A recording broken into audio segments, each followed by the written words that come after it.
Let me know when everybody's ready. Very good. Everybody ready? All right, good afternoon, everybody. As we always say, nothing about police work is routine. We had a very serious situation unfold pretty quickly today, and glad that we have the team that we have in place in NYPD to continue to keep New Yorkers safe. So with me to talk about the incident is Chief Stevenson, who's the commanding officer of Patrol Bureau Manhattan North. I'll let him address the incident, and then we will take a few questions, and some of our subject matter experts to stand up here with me, and they'll answer those questions for you. Just keep in mind, this is still unfolding, a lot of work to do, and what we're saying here is obviously preliminary. It may change, but understand that this investigation is ongoing, and I'll have the chief step up and talk about what we know so far. Good afternoon. So at exactly 11:50 hours today, two uniformed police officers who were assigned to station house security were approached by a vehicle occupied by two males who are related. The driver of the vehicle indicated that he was the victim of a domestic assault. The assault took place inside the vehicle, in which an altercation took place, and the passenger assaulted the driver with a machete. The victim alerted the officers of the location of the machete, which was inside the vehicle. The officers immediately apprehended the suspect and removed the suspect into the station house. The machete was secured. Further into the investigation, the victim indicated that inside the vehicle was an explosive device. We immediately called our emergency service unit and the bomb squad to investigate, in which a device was located and secured. All right, so with that, I will take some questions, and then I'll point you to who we need. All right, Okay? folks, I'm going to take some on-topic questions. I'm going to start with Linda Schmidt. Linda? Just real quickly here, can you get into a little bit more detail about this device? Was it homemade pipe bomb? Okay, I have a lieutenant from the. Explode? Yep, I have the lieutenant from the bomb squad talk about that, and also we have a picture of the device as well. Excellent. Good evening, everybody. Lieutenant Mark Torrey, commanding officer of the bomb squad. What we can say at this point is that we were called into service, as the commissioner explained. We did recover, locate, and recover. I'm going to describe this as a potentially viable improvised explosive device. Now, I say potentially because that's indicated by its outward appearance and certain other investigative items that we look at in our technical investigation. It will be definitively described as either capable of functioning as designed, capable of exploding, or was it something made to look like a bomb but isn't really a bomb?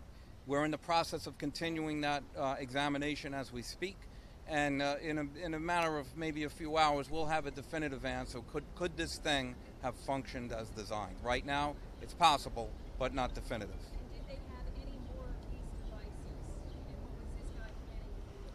So this is the only, as you described, a pipe bomb type device, and this was the only one that was recovered at this location.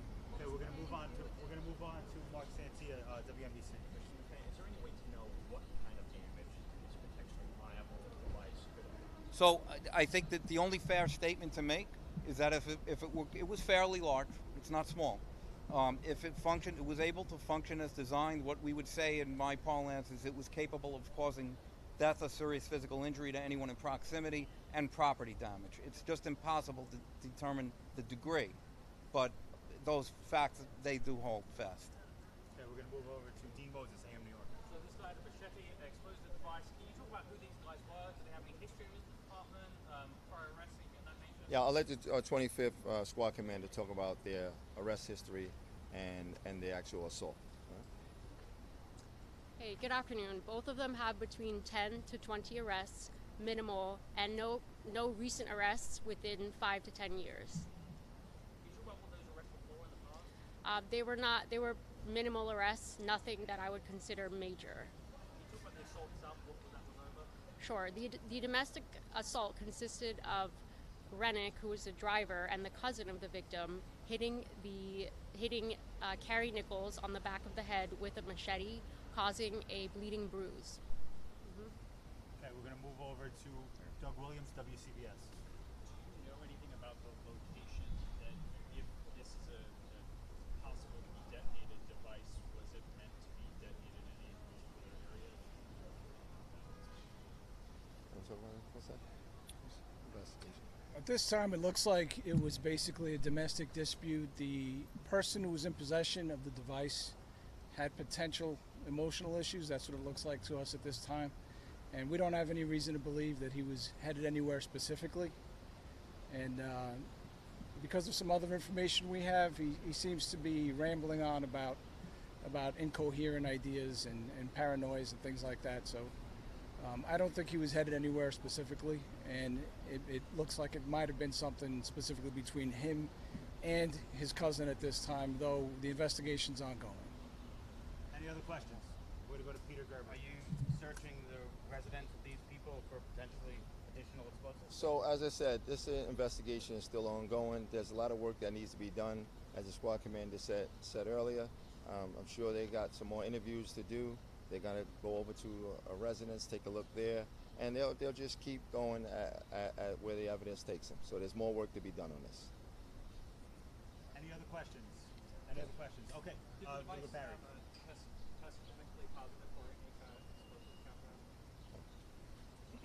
Well, sir, that's what the process that is ongoing right now. Actually, what the bomb squad does is we perform what we call a render safe procedure. That means essentially to make the bomb not a bomb anymore, we disassemble it.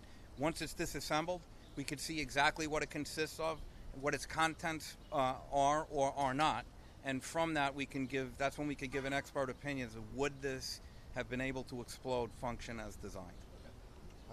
All right, so we'll close out. We'll just say, listen, we take all of these things very seriously. Given what you see around the country, whether it's somebody that's mentally disturbed or whether this is a targeted incident, we treat it the same. We have a lot of work to do still, but make no mistake about it. Finding a device like this, and we'll test it, and the bomb squad is working, arson explosion, but it is serious. This is a serious incident, and we will be following up on it and let you know what the final results are. All right, thank you, everybody. Thank you, everyone. Thank you. We need the picture. It's going to be available on Twitter. It's going to be We're available going to on send it Twitter. out, but if you want to grab it right now, go ahead. We're good, guys. But if you want to zoom in on it, go ahead. But we're going to send it out to everybody electronically in a few, all right?